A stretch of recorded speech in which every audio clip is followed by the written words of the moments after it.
We're so happy to have all of you here on such a beautiful evening. Thank you for coming. I'm Stephanie Knapp, the Samuel Sosland Curator of American Art, and it's my pleasure to welcome you all to the Nelson-Atkins for the 34th Joseph S. and Ethel B. Atha Lecture. This annual event celebrates the lives and visions of the Athas who were deeply dedicated to the arts and honors the Atha family's ongoing, generous contributions that have long benefited the Nelson-Atkins and its visitors.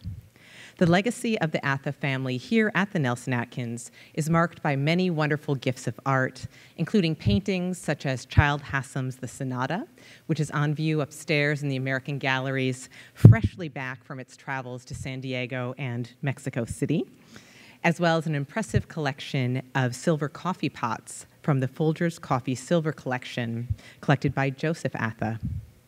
We are also extremely grateful to the Atha family for providing support to establish a lecture series dedicated to bringing renowned scholars to Kansas City, which in turn has brought all of you here this evening.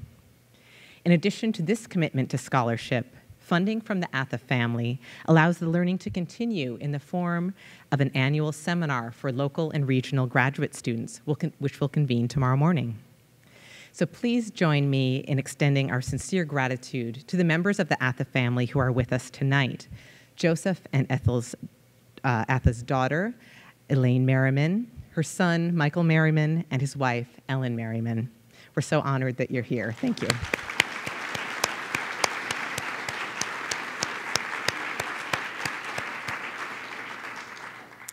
And now to introduce tonight's distinguished guest speaker for the 34th Joseph S. and Ethel B. Atha Lecture, I'm very happy to welcome to the stage Kathleen D. Crawford, the Nelson-Atkins Assistant Curator of American Art, curator of a gem of an exhibition of American watercolors, again, on view upstairs in the American galleries, and a valued colleague.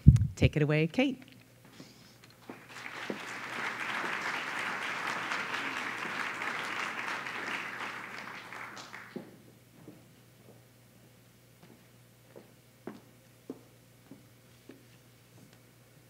Thank you, Stephanie.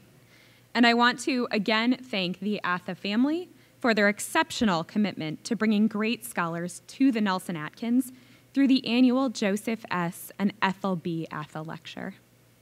Tonight, I am delighted to introduce Dr. Kathleen Foster as our 34th Atha Lecturer.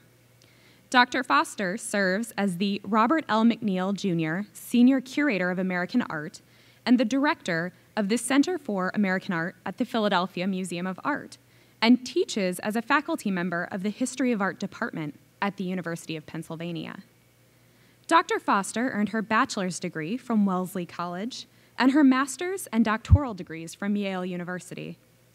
Since that time, and with exceptional range, Dr. Foster has helped define the contours of the field of American art for both museums and universities.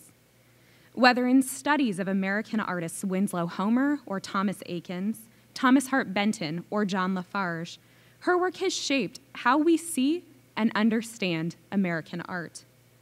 She has done this in her role as a curator at the Pennsylvania Academy of Fine Arts, the Indiana University Art Museum, and now the Philadelphia Museum of Art through numerous exhibitions and catalogs, including recently Shipwreck, Winslow Homer, and the Lifeline from 2012, and Eakins' masterpiece Restored, Seeing the Gross Clinic Anew of 2011, and Romancing the West, Alfred Jacob Miller in the Bank of America collection from 2010, which she co-curated with Nelson-Atkins curator Dr. Knapp. Dr. Foster's lecture tonight is drawn from her next exhibition project, American Watercolor in the Age of Homer and Sargent, which will be on view at the Philadelphia Museum of Art in the spring of 2017.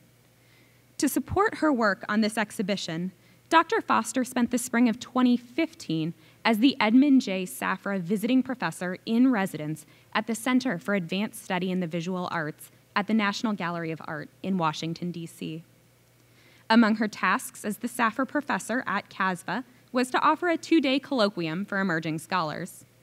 Dr. Foster brought together 10 early career American art curators and paper conservators for a rare exhilarating look at watercolors in the National Gallery collection. I was lucky to be a part of this group.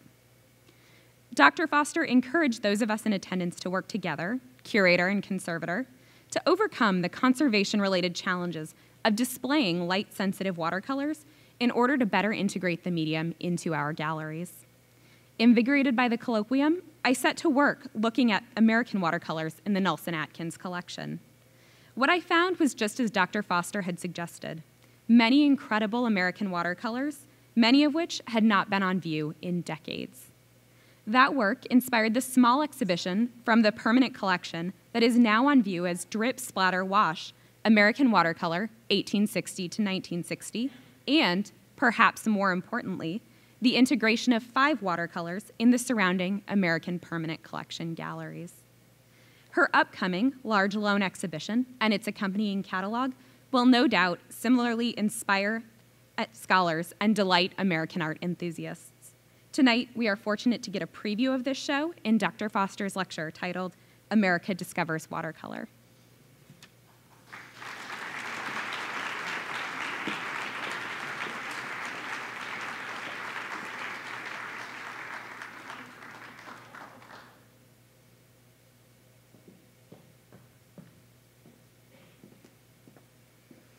How exciting is it to come here with a convert and see what she has done? This is a professor's greatest moment to see what you have planted in their imaginations, and then they come to Kansas City and dig out all this great stuff. I hope you all go and review her wonderful exhibition. So thank you, Caitlin. It is wonderful to be back and conspire again with Stephanie, who we worked together on this fabulous project, and I am very touched that you put the Benton murals back up just for me, because they are among my favorites.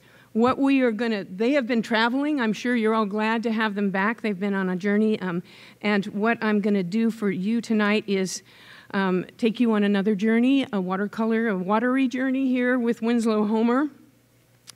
The expedition is to find watercolor and claim it for America, which is exactly what Winslow Homer did. That story, that journey, that adventure of finding watercolor and making it American coincides exactly with Winslow Homer's career, and it was a very personal story for him, but it also coincides with a bigger adventure for many American artists, and a personal adventure for me, too, in discovering this particular topic. So I'm going to give you a synopsis of this adventure. Here's the elevator speech, and if you don't like what I'm about to say, you can leave after I give this précis, is a picture I hope you all recognize on the left, or on your right, the Church Jerusalem from 1870, upstairs in your gallery, contrasted to John Moran's Brooklyn Bridge from 1922. In 1850, in 1860, pretty much still in 1870, none of the big guns of American painting were interested in watercolor art. Frederick Church did not paint watercolors. Bierstadt, Heed, Kensett, none of the guys that you have upstairs in the sort of Hudson River School section of your galleries, none of those people painted watercolors. They liked to draw, but they pretty much used pencil on paper. Sometimes they might use white watercolor, that is white gouache, called Chinese white. But that was the limit of their water-based medium. Basically, they were oil painters. There was a flickering of interest in the 1850s with a failed watercolor club that was begun in New York, died out after 5 years. Basically, this little watercolor club in the 50s failed to recruit anybody of the stature of Frederick Church to their adventure, because basically all of the A-list painters were interested in oil painting. That was the prestige medium. Nobody really wanted to work in watercolor. They were, the manly national painters were all oil painters. But by 1922, John Moran designated a manly national artist by the critics of the 1920s was almost entirely a watercolor painter. Moran painted 3,000 pictures in his lifetime. Probably 80% of them were watercolors. So that he was able to get, by 1948 or 49, he's like the most popular and famous painter in the United States. That Moran, on the strength of watercolor painting, had achieved this kind of reputation shows you that there has been a revolution in the attitude toward watercolor, toward its use by American artists. So that's the story of tonight's lecture. What happened? What happened between 1870 and 1922 to change the opinion of American artists and American curators and American patrons? I've been calling this the American watercolor movement, and at the center of this story is Winslow Homer. He was, here we have Winslow Homer's Inside the Bar from 1883, from the moment when watercolor was really at a peak of excitement for American artists, and his Fishing Boats Key West from 1903. Homer alone exemplifies all of the qualities of what's happening in this period to watercolor painting.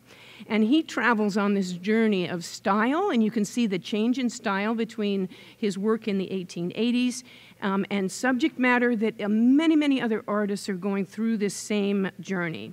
From a big, finished exhibition watercolor like Inside the Bar to a more spontaneously painted outdoor picture like Fishing Boats Key West. Homer personally is one of these people who drives the watercolor movement by his example, by his adventure, by his imagination, but he is also pushed forward by many other artists also interested. So what I'm going to do for you tonight is put him in the context of many other artists so you can understand how his personal journey is also a national journey, and then how you also understand that by the end of his life, Homer is basically in his own orbit. He breaks free of this group phenomenon into an astonishingly personal and independent career as a watercolor painter. But he's not alone at the outset. This is a group phenomenon, and the group, I dare say, was very, very large. And that's what's so interesting about that phenomenon with Frederick Church not being interested, of Bierstadt not being interested, because at the beginning, in the 1860s, watercolor was already the American medium, by far the most often practiced medium for painting in the United States. Now, I'm going to take a personal poll right now. How many people in this audience, going all the way back to your school days, have painted an oil painting on canvas? Please raise your hands. Good, good. We have probably some graduates of the Art Institute here. Okay, how many of you have painted a watercolor painting? Yes, okay. Everybody's made a watercolor, even with their fingers when they were 5, okay? It's something that you are familiar with, and that's been true from, I think, the early 19th century to the present. Well, it's especially popular with women and children and amateurs because, of course, it's clean, it's not smelly, it's not expensive, and so that in itself was kind of a problem for the professional artists, that there was this association with women artists and with amateurs, children. This wall of watercolors is, and that's an embroidery over on the upper right that has got a watercolor sky, a mixed medium of stitchery and watercolor. All 4 of these are probably by women. In fact, 3 of them, oddly enough, are by women named Sarah. I don't know how that happened out, but at any rate. Showing you the diversity of style, and I'm going to put money down that this one, someday we'll find out who painted the wedding down here, and it's probably a 15-year-old woman. I mean, this is my guess, a teenage girl. So the idea that women and amateurs were really the people who owned watercolor in, say, 1860 or 70 was a problem for Frederick Church because he really didn't want to be affiliated with a medium that was seen as a ladies' medium. There were men who used watercolor, lots of them, but they were of a very particular class. You've probably heard of John James Audubon. Maybe you haven't heard of Abbott Thayer and his son Gerald and his wife Emma. These are two watercolors from a class of natural history watercolors that is a very common genre in watercolor painting. Scientists, naturalists, doctors, all use watercolor for their textbook illustrations, for their books of plates of botany and geology and so forth. And again, these are images probably made for use to be made into prints for illustrations. Both of these were part of print portfolios. Consistently, from Audubon in 1846, this is a detail from one of his plates on the North American mammals, to Thayer's book, picture from 1904, which was for a thesis on natural coloration. If you're finding it hard to find the rabbit in that picture, it's because Mother Nature has made that rabbit blend in with its environment, which is exactly the point of this watercolor. Well, there were other watercolorists, professional watercolorists. Nicolino Callio here is a professional topographer doing American views, again, that would be made into prints. And here's my pal, Alfred Jacob Miller, from one of the pieces that was in the show that we did for the Nelson-Atkins back in 2010.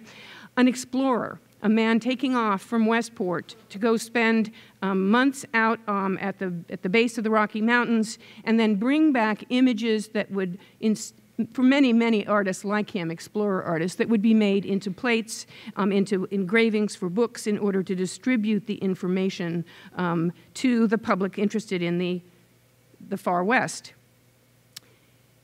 Other artists interested in watercolor, and here is Thomas Eakins on the left and Winslow Homer on the right, both painting in 1860, both using watercolors.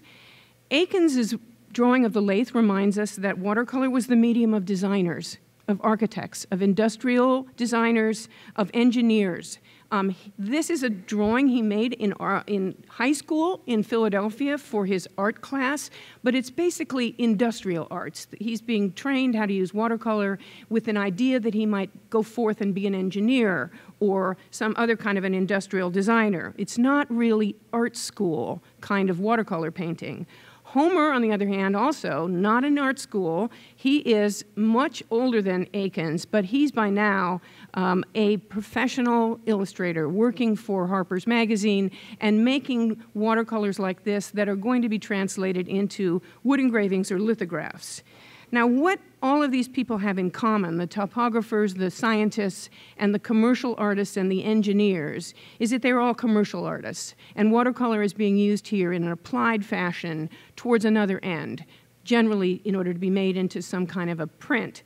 And again, Frederick Church does not want to be affiliated with commercial art. He's trying very hard to be a fine artist. He wants to step away from engraving and what are seen as the secondary arts or the lower arts. And so none of the, shall we say, prestigious American artists of the period are interested in watercolor because it's tainted by affiliation with ladies and amateurs, tainted by commercial art. So that's a problem that the watercolor world has to deal with in the 1860s. Now, putting Eakins and Homer together like this is something I'm going to do repeatedly while I'm talking to you tonight, because I think it's interesting to watch the two of them. Think about their training. Think about how different they are. Eakins much younger. I mean, he's literally a teenager when he did this picture. And Homer older and already out there in the working world. Basically, Homer's art school was the job. He was learning day to day.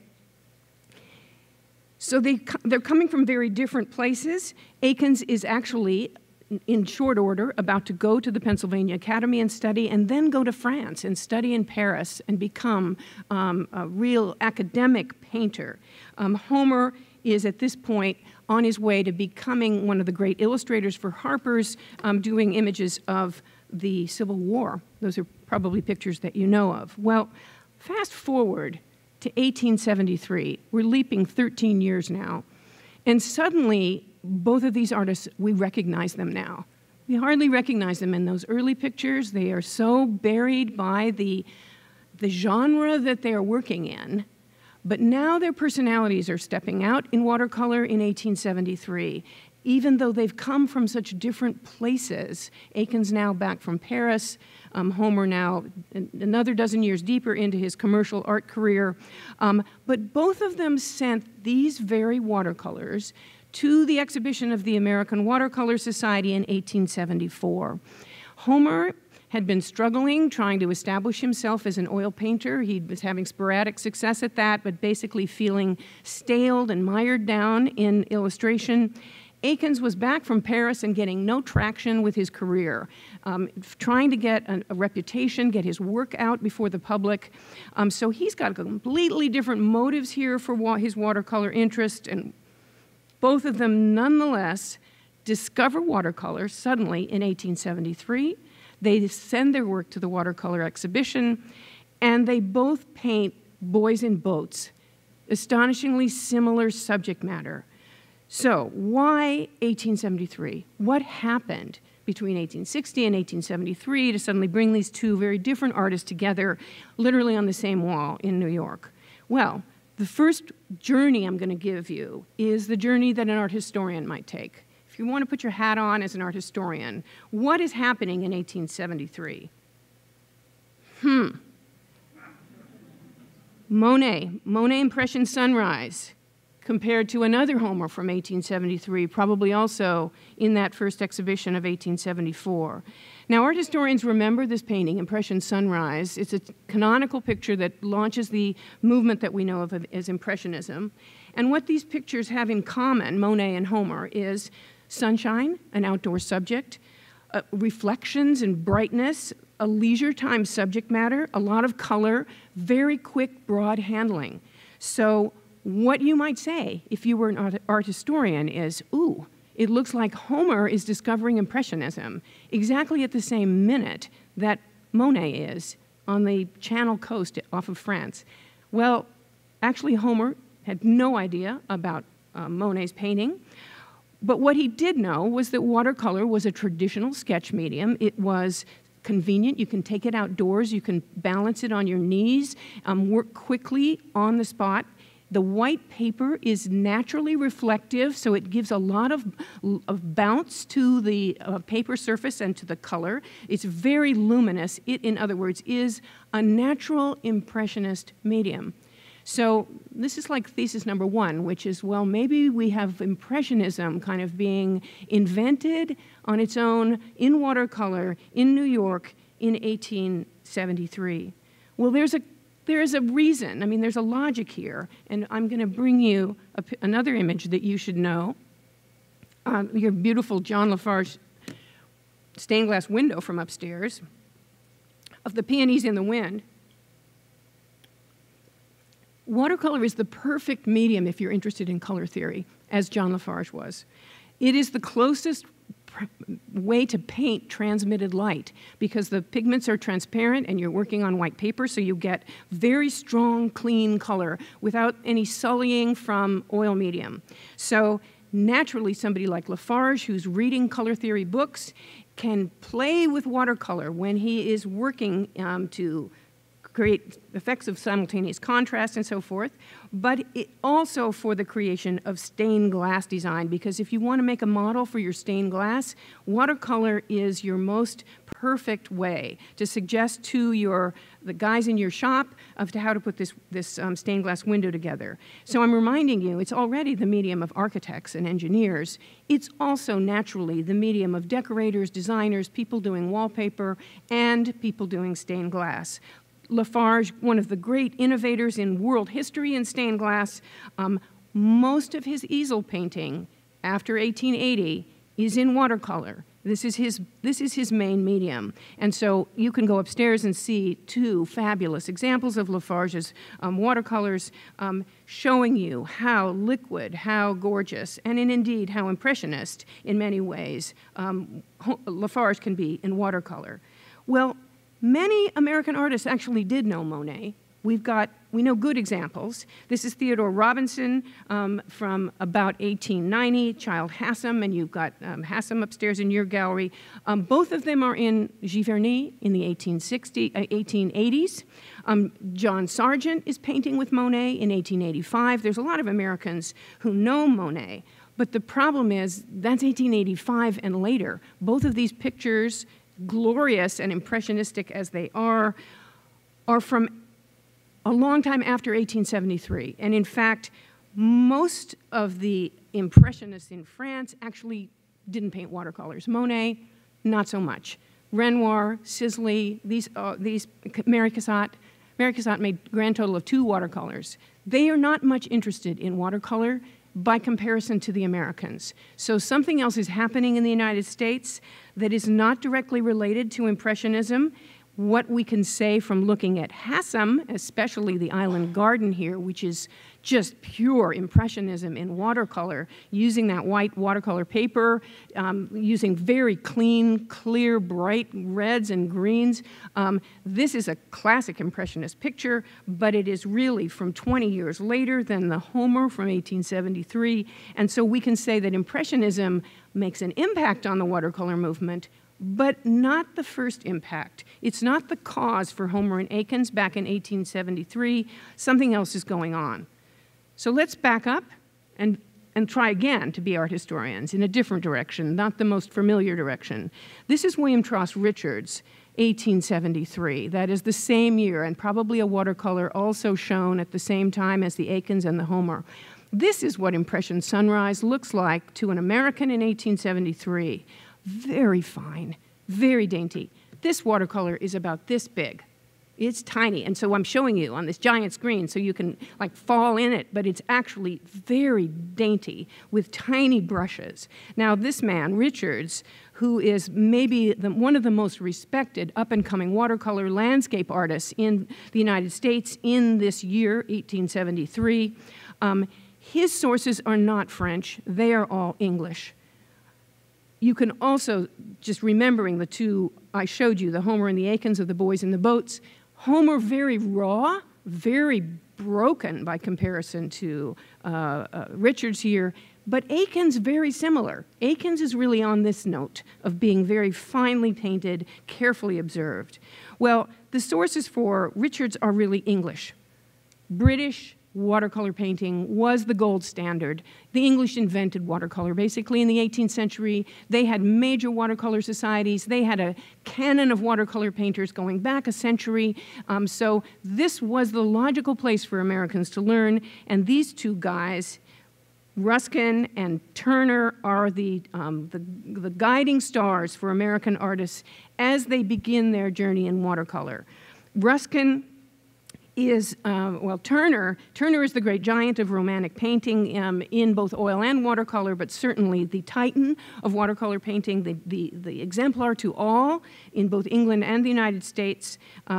Turner dies in 1851, so most of his work is from like the era of this one, 1840, but well known to Americans, mostly because of Ruskin. Ruskin, a critic, a writer, a scholar, and a pretty good watercolor painter, as you can see by this view of the Alps from 1857. Ruskin wrote a torrent of books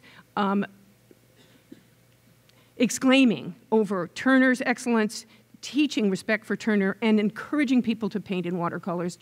Ruskin thought that watercolor was by far the more superior medium, and all the Americans who eagerly read Ruskin's books soaked in this opinion and became watercolorists. They included a group of artists that are known as the American Pre-Raphaelites, and they are Ruskinian devotees. They read Ruskin and they believed everything he said, and they took up watercolor painting, and they became fabulous watercolor artists in what was the first great style of the American watercolor movement. Not Impressionism. It was like this, with tiny brushes, with amazing detail. This is brilliant. It was the first school, the first recognizable school of artists in watercolor painting in the 1860s. But by the early 70s, and you can see Richards still having this quality of delicacy, starting to become criticized as too literal, as too realistic, as not sufficiently poetic. And so the Pre-Raphaelites, while they're the first great boom of interest in watercolor, they sort of fall by the wayside as the next generation comes on to push from a very literal and realistic style into a more flamboyant and poetic style in Turner's name. And the man who does this is Thomas Moran. Thomas Moran takes the Ruskinian story of study from nature and then models on Turner in order to go out to Yellowstone. Thomas Moran was known as Yellowstone Moran because he came back with these views of Yellowstone that, of course, looked like they came from another planet, and nobody could just believe how colorful and fantastic the American West was. It was watercolors that brought the news to the East Coast, and indeed swayed the American Congress to protect Yellowstone. It was the first great national park. So it's in a moment when an artist actually influenced politics. Think about that, okay? So this, however, the gloriousness of color that you can see and the stronger, more flamboyant style is the main style in American landscape art. You take between Richards and Moran, that is the mainstream style at about the time of the American Centennial. And then a new style arrives. But it is not Monet. It's not Impressionism. It's actually from Spain and Italy. Mariano Fortuny, you probably never heard of him. He was by far the most influential watercolor artist in the 1870s in the United States. His watercolors brought by dealers and collectors to New York, and then some people like Thomas Eakins, who saw Fortuny's work in Paris when he was all the rage. And there's Eakins over at the far right, comparing again with Homer. Again, I'm trying to put Homer into the context of his colleagues, and now very young John Singer Sargent. The style of Fortuny and the Italian-Spanish group, Fortuny was born in Spain but then began to work in Rome, were these colorful, picturesque people in costume, people often in 18th century costume, and you see Homer putting his little girl in a really crazy shepherdess, sort of a Bo Peep outfit, which well, this is coming out of the Rococo revival that is all over these Spanish-Italian watercolors, old-fashioned or exotic. And Sargent, who is in Venice at this time and imbibing this spirit directly from the Italian artists working in Venice, or picturesque peasant types. And so you take the single figure, you put it in a fancy costume, and then you set that figure against a very broad and washy background. Lots of bright detail in the figure, and then very loose and wet ground. This is not an English style. This is an Italian style. And that is the first great overturning to the British hegemony of watercolor. The second new wave comes from the north, again, not from Paris. It comes from London, and it comes from Holland and Belgium and Germany. This is Yaakov Morris, a great Dutch painter, and our friend Whistler, an American, working first in Paris and then in London, with this second new style, very wet, dark, blurry, soaked paper, that is making the paper wet and then working your watercolor into it, and with big, broad, simple shapes, the Whistlerian style. Homer is watching, Homer is looking. He's not gone to Europe, but he is taking notes, and he is seeing this brought to New York directly by this man whose name is Frank Courier. Again, you never heard of him. He was an amazing radical in 1878, 1879, 80 in New York.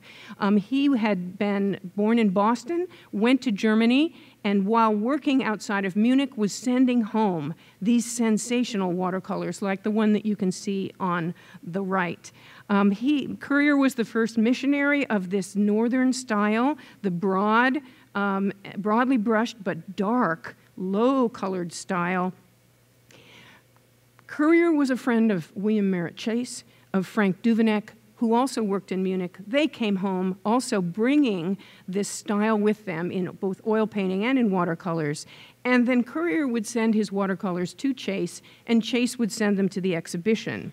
Courier, charismatic, bohemian, amazing, eccentric man, very powerful personality in this moment, and powerful in style. Homer shifts. Homer's going through all of these style changes. He throws over the Bo Peeps in the dresses and so forth, and starts doing these soaked watercolors, experimenting with running water into wet paper. This is his painting of fireworks on the 4th of July. Back at Gloucester, where he had been first painting the boys in the boats, he's back again, but now painting these dark, wet, and experimental marines, reinventing himself. And so this is what's so interesting. Watercolor is his experimental medium. It's the place where he's testing the edge, where he's trying new things.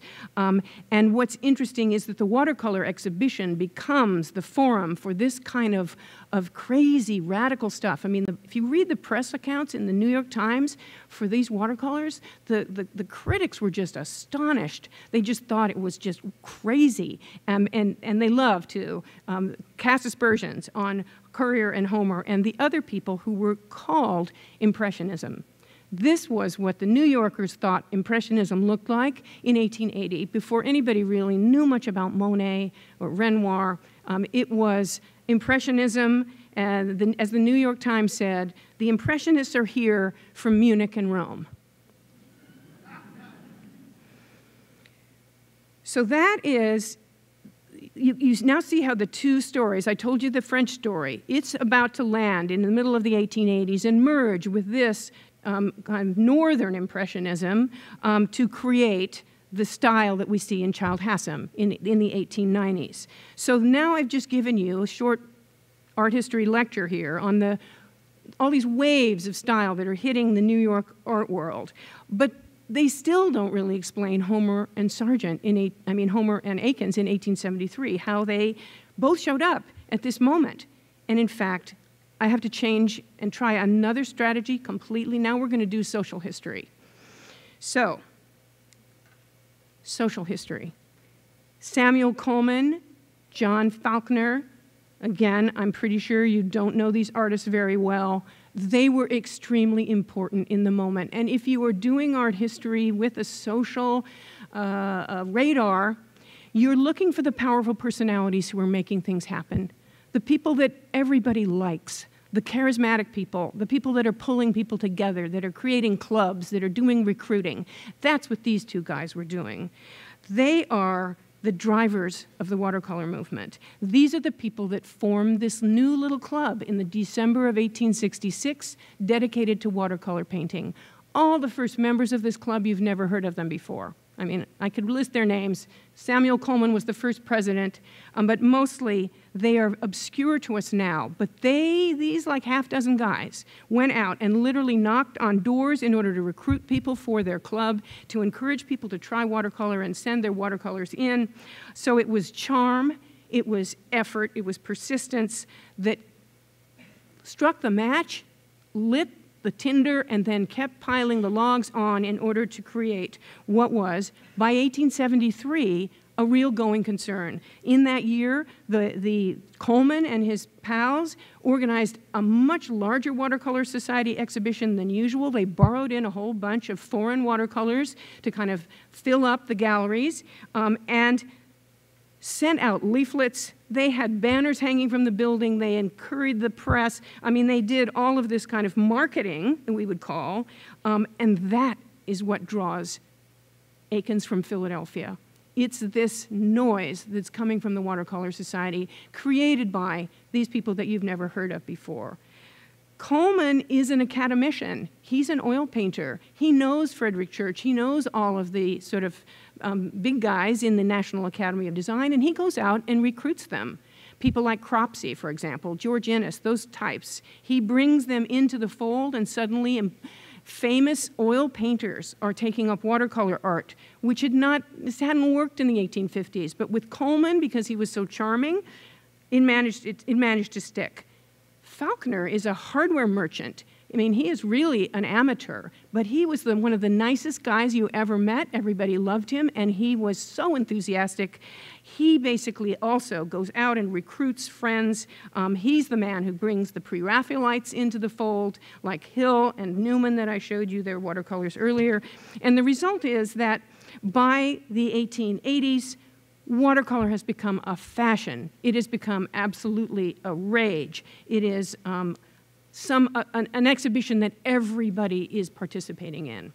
These are my friends John Angelo and Teddy on the stairs of the National Academy of Design going into the watercolor exhibition. Look at the installation design.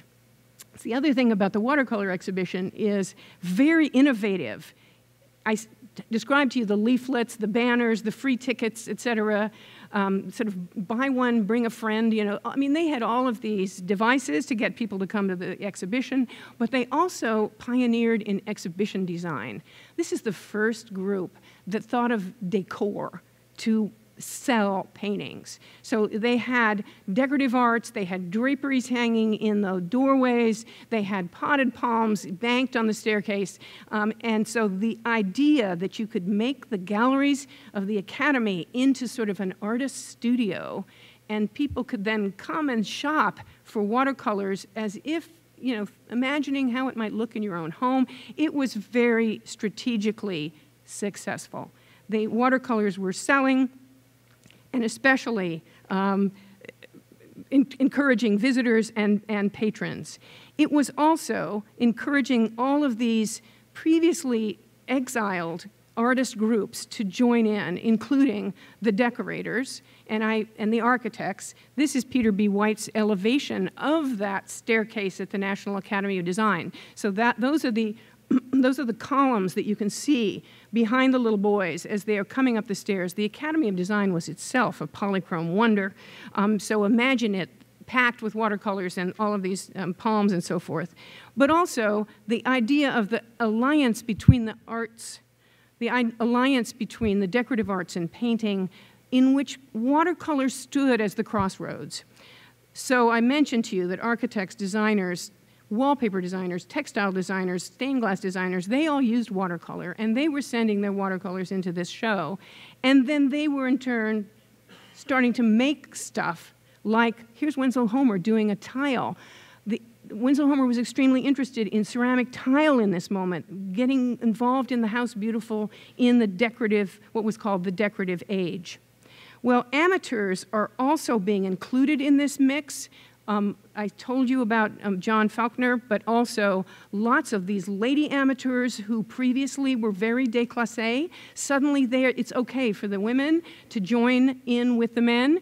And so you have an example here of Fidelia Bridges, who was one of the stars of the watercolor movement in the 1870s, growing out of this Ruskinian, closely observed style to a more decorative and Japanese style in the 1870s. But also, guess who? Henrietta Homer, Winslow Homer's mom. Winslow Homer's mother showed her watercolors before her son.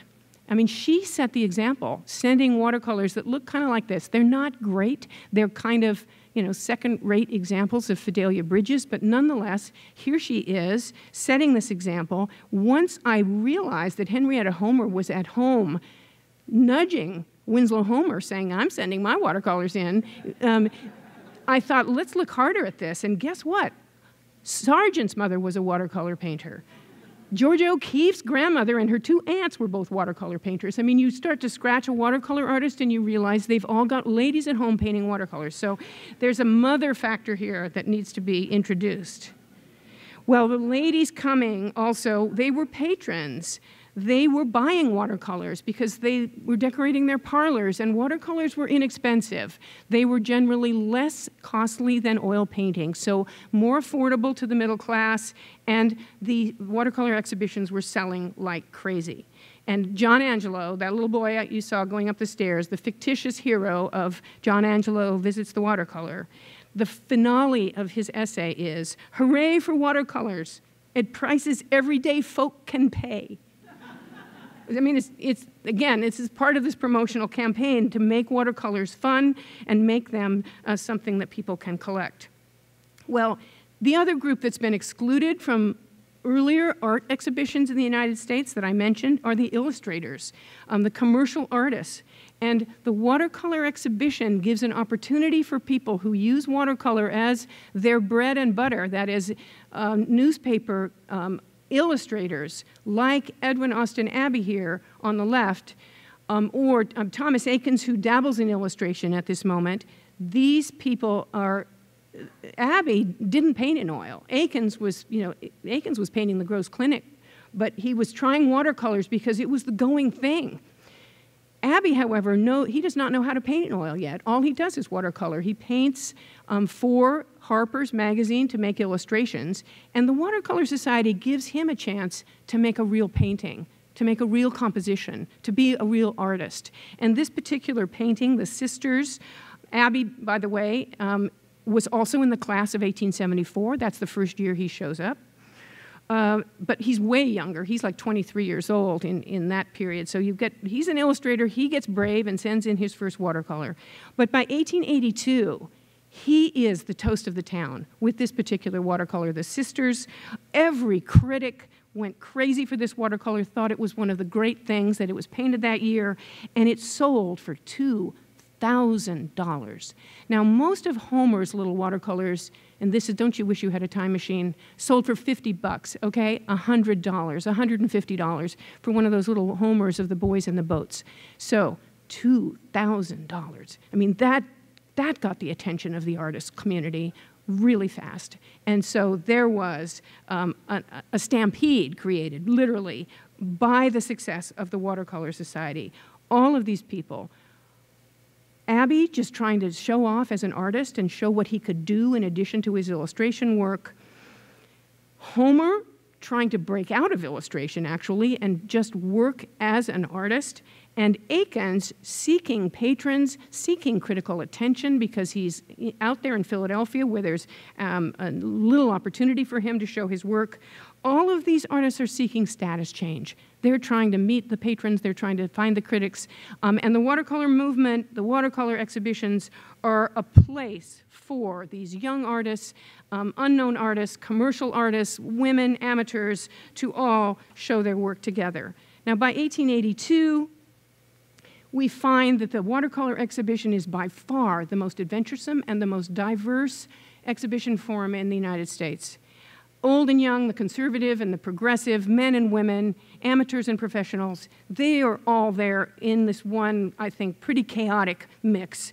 The crush is so extreme in 1882, that's the year of Abbey's big sale, that the rejected artists stormed off and created the first American Salon des Refusés, which is like amazing. So there were 2 watercolor exhibitions that year because there were so many grumpy artists who had been rejected. Now Homer, look what's happened to Homer. I just showed you that picture with the soaked sailboats. What?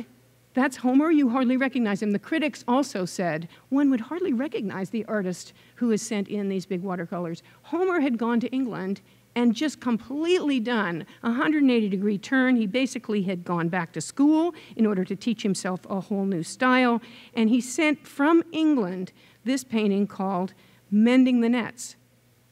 Oddly enough, Eakins sends in a picture called Mending the Nets. I mean, it's like, it's very interesting, but what happens to Eakins is this is the end of the line for him.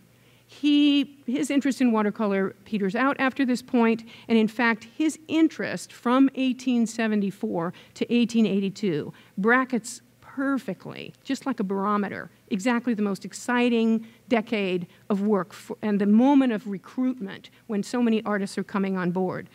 But Homer is on his way to a new place. In other words, he has been made into a star by the watercolor exhibitions, and now he has the freedom to really just remake himself completely. So there is a moment of kind of crisis or turning in the 1880s when certain artists fall away. They've kind of had enough of watercolor, they get bored, or they get lured into pastel, into etching, into charcoal, into all of these other secondary media, graphic media that are kind of related to watercolor. And so the novelty fades and multiple diverse appeals, attractions start to emerge. Photography even is one thing that lures Eakins away. Many, many more new clubs, many, many more new exhibitions. And so this moment in the 1880s, it's a kind of a high point for the watercolor movement when it then starts to sort of spread out into these other phenomenon. But it's also the moment when New York is just getting too big. New York art community has become too large to have everybody fit into a single exhibition forum, the way that worked in the 1870s, but we can see by the watercolor phenomenon that New York and its artist base is just getting too large. Well, so it starts to scatter, but the taste for watercolor has been established. And so when we get to the next generation, watercolor is like the go-to medium. So many artists now find it completely natural to pick up watercolor. Charles Prendergast, coming out of Boston, goes to Venice, does these incredibly beautiful watercolors in Venice in 1899 that are just, taking watercolor to a post-impressionist place. These are carefully considered watercolors. These are not dashed off. These are done in the studio, thinking about patterns, thinking about balancing colors, thinking about shapes. He is moving into the newest, the more progressive generation, but very happy to work in watercolor almost until about 1904. He does nothing but watercolors. And so an artist of this inventiveness, who's content to really work in watercolors as his principal medium, this is also surprising. Then there is a new wave of illustrators who are also very confident in watercolor now. Maxfield Parrish and Jessie Wilcox Smith as just two representatives of what is known now as the golden age of American illustration. Watercolor continues to be the language of the illustrator, even today, this very day. Illustrators still use watercolors to prepare their illustrations, and it was this way for Parrish and for Jessie Wilcox Smith. In the 1890s, you could now earn a big living and get a lot of national prestige from being an illustrator. Jessie Wilcox Smith was like nationally known, a household name for her books. This is from the Child's Book of Old Verse. I don't know about any of you guys, but I had these books when I was a little girl. I am very nostalgic about Jessie Wilcox Smith. These illustrations sort of have become part of the national culture. But they were also sending, Smith and her colleagues were sending their work to watercolor exhibitions that are now everywhere. Obviously, they sprang up in Philadelphia and Boston and other eastern seaboard cities, but now there are watercolor clubs in Chicago, in Cleveland, in San Francisco. I dare say there was one in Kansas City. I'm waiting for somebody to tell me. When was there a watercolor society founded in Kansas City? After 1890, there's just an explosion of local watercolor societies, and many illustrators could show their work in many places like this. Parrish also represents mural design, and from the very beginning, Lafarge and others like him who worked in murals and used watercolor to lay out their mural designs, that continues, and this is actually a design for a mural of Old King Cole that he did in watercolor and gouache. It was painted as he was just emerging from art school in Philadelphia and purchased by the Pennsylvania Academy of the Fine Arts. So just as a young man, he gets this purchased for the permanent collection. It was an astonishing, exhilarating moment for him, and I think was what launched him on his career as continuing to do both mural decorations and illustrations. Well, it also continues to be the way that illustrators can break out of illustration.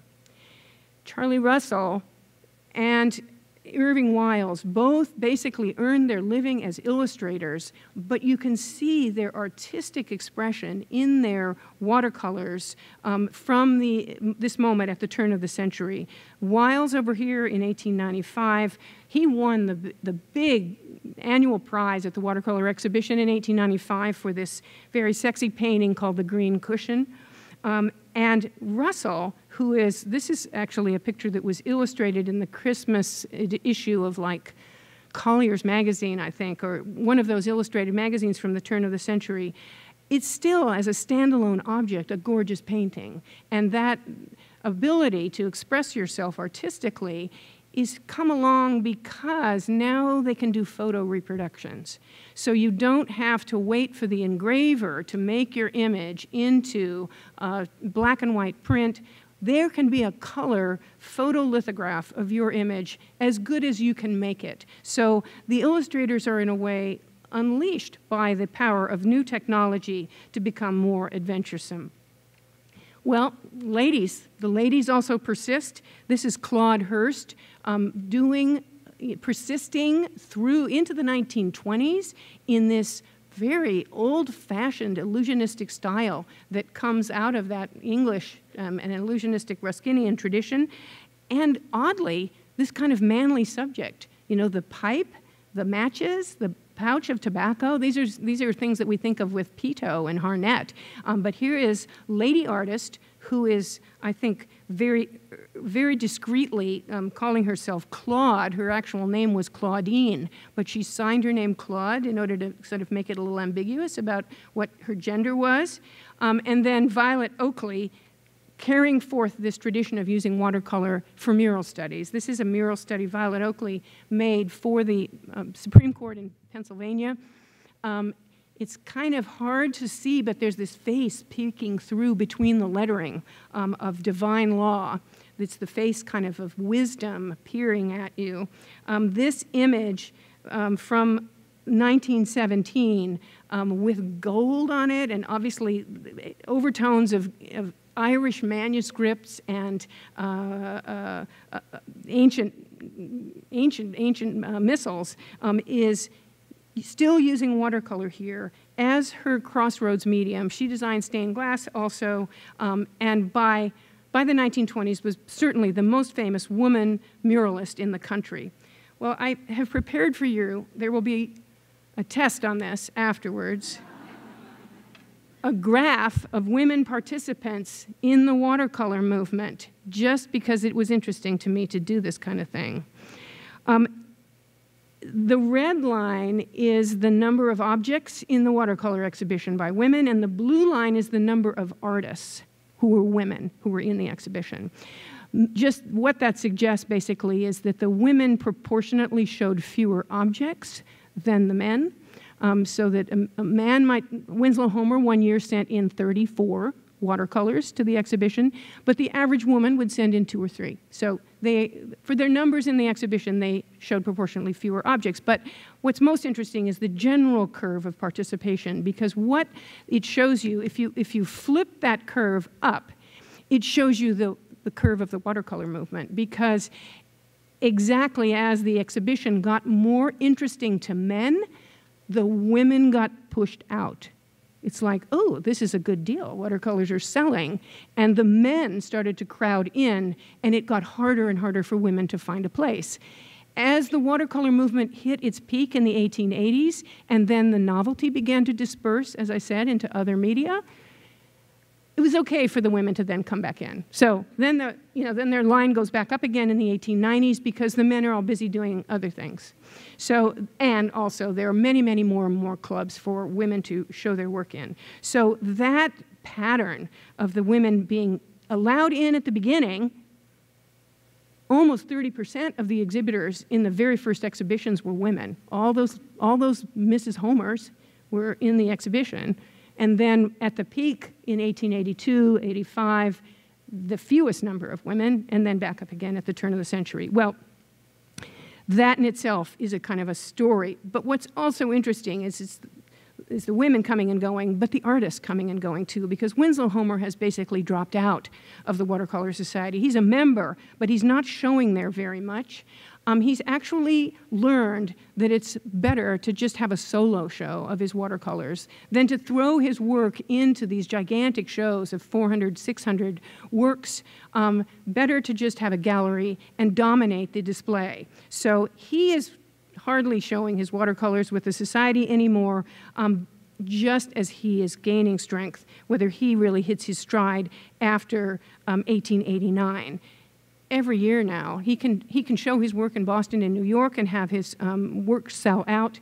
This is Homer on the left and Sargent on the right, because Sargent is now starting to enter the scene.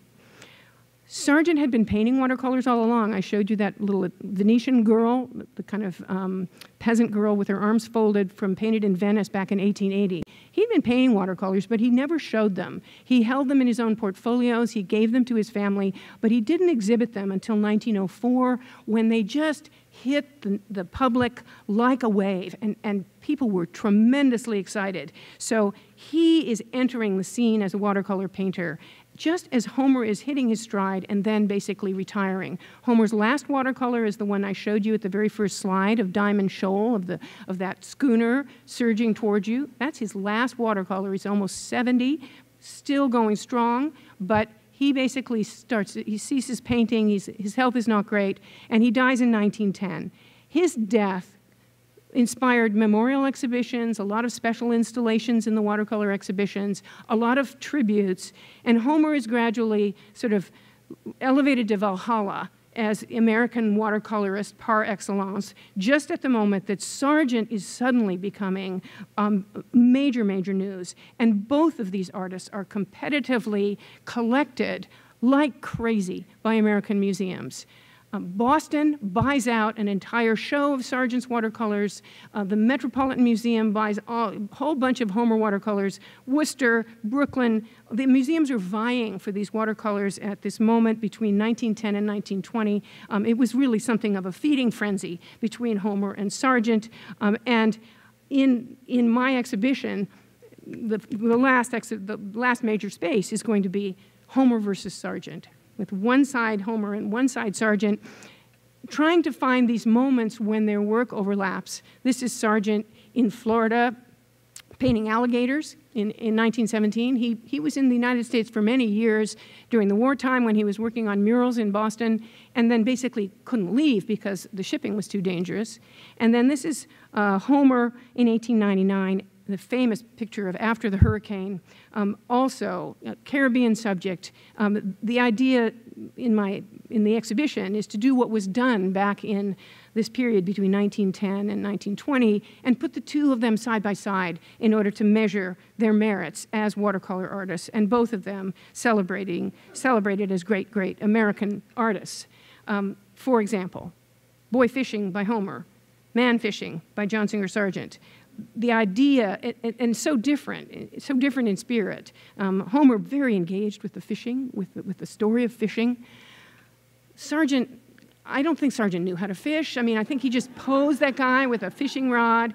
You know, he merges with the rocks. I mean, he's just like one more shape in this design. So the comparison of the two, I think, will be lots of fun. And I'm going to have some kind of a mechanism for you to vote. So everybody can come to Philadelphia and vote on who their favorite is, Homer or Sargent. Well, both of them are seen, however, as exponents of this national medium of watercolor, and it is very important for them to be examples to the next generation, because what we see and what I'm going to just show in one final gallery and give you a taste here with just a few last slides is what the next generation is going to do. For them, watercolor is a completely normal and reasonable thing. And as I said, John Moran actually made it his principal medium without feeling like it was somehow dangerous or edgy or secondary or something. These are all important watercolor artists. Charles Birchfield, and Kate has put a great Birchfield out upstairs for you to see that belongs here. This is Birchfield from 1917 that then he added pieces of paper on and enlarged in 1946. Birchfield only did watercolor painting, only, and yet very celebrated as a national painter. All right, this is a test. Who can pick the lady watercolorist out of this four? I've already given you one. Okay, it's Georgia O'Keeffe.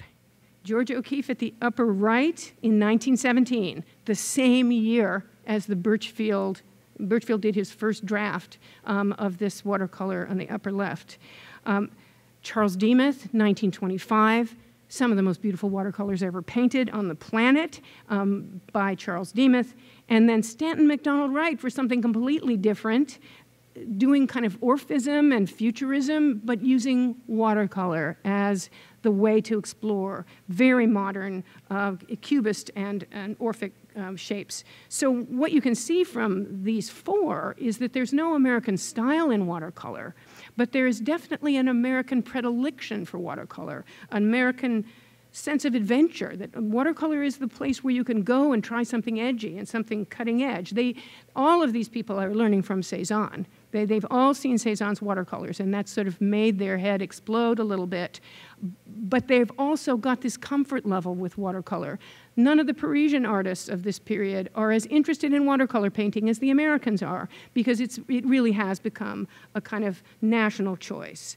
That is also seen as a way to express American spirit and American subject matter. So for Moran, painting in Maine or painting New York City, watercolor sort of makes sense because it's the field medium. And so here's that Birchfield again, and coming up at this exact moment is Edward Hopper. Sargent dies in 1925, and I've been using that as a kind of end stop for my exhibition project. So much is happening at that moment. That's when Demuth is coming to the fore, Moran coming to the fore, Stieglitz is celebrating all of these artists. Stieglitz was a Democrat about medium. He thought they were all equal. Photography was just as interesting as watercolor. Watercolor was just as interesting as oil painting. There were no hierarchies. And so he promoted these artists in his gallery, including Moran, Demuth, O'Keeffe, as for whatever they wanted to paint. And so 1925, which is when Stieglitz has his famous exhibition of 7 Americans, seems like a good turning point. But we can look forward to what Birchfield and Hopper are going to do in the future. Hopper, really, one of the giants of watercolor in the 1930s. And then I'm going to leave you with Andrew Wyeth. This is a watercolor, to me, that suggests some of the power of that watercolor of Bermuda that I showed you by Homer at the beginning, sort of windswept. And certainly, Andrew Wyeth is channeling Homer. He loved Homer as a young man.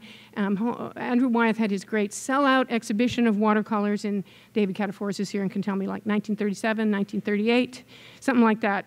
He's like 18 years old, and he's selling out his watercolor exhibitions with work that looks like this, which is channeling Winslow Homer and also taking tremendous confidence from Birchfield, from Hopper. Wyeth idolized Hopper. So you can see that this is being carried through to the younger artists, even in the 1930s, when watercolor is being declared the American medium.